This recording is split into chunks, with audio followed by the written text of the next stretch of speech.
রাজধানীতে শাকসবজি থেকে শুরু করে মুরগি, ডিম সহ প্রায় সব নিত্যপণ্যের দামই ঊর্ধ্বমুখী। বিশেষ করে সবজি অনেকটা ক্রেতাদের নাগালের বাইরে।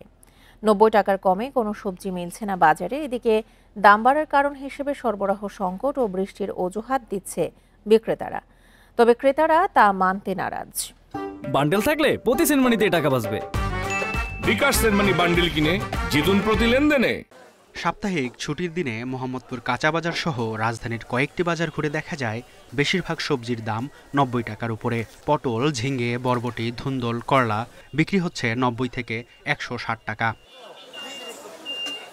বাড়তি মরিচের দামও।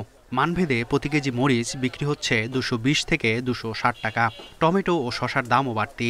প্রতি কেজি টমেটো বিক্রি হচ্ছে ১৮০ টাকা এবং শশা ৮০ টাকা কেজি। সবজির পাশাপাশি দাম বেড়েছে সব ধরনের শাকেরও।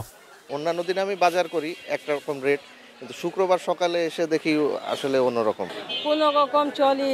মাংস তো মাছ ৬ মাসও হয়ে গেলে মাংস কিনে খাইতে পারি না। আগে যেটা কিনেছি তার তুলনায় প্রতি কেজিতেই ১০-২০ টাকা বেশি। চাহিদার তুলনায় কম সরবরাহ এবং বৃষ্টির কারণে দাম বাড়তি বলছেন বিক্রেতারা। তবে ক্রেতারা বলছেন অন্য কথা। বাজার মনিটরিংয়ের অভাব ও সিন্ডিকেটকেই দায়ী করছেন তারা।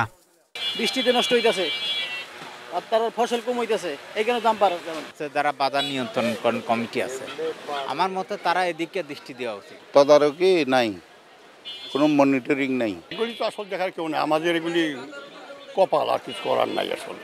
কাঁচা বাজারের পাশাপাশি বেড়েছে ডিমের দাম। প্রতি ডজন ডিম বিক্রি হচ্ছে ১৫০ টাকা, যা গত সপ্তাহে ছিল ১৪৫ টাকা। বেড়েছে পেঁয়াজের দামও। ৫ টাকা বেড়ে প্রতি কেজি পেঁয়াজ বিক্রি হচ্ছে ৮০ টাকায়। কে কি করতেছে সেটা জানে, আমরা যেখান থেকে আনতেছি সেখানে দাম একটু বেশি। পোলট্রিটা এখন একটু বেশি বেড়ে গেছে, এখন তো ১৫০ নাকি। সব ধরনের মুরগির দাম আগের মতোই বাড়তি।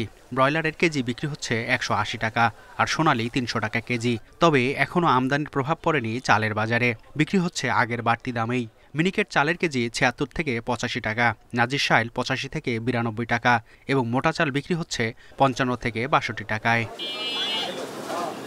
মেহেদী হাসান, ইন্ডিপেন্ডেন্ট নিউজ, ঢাকা।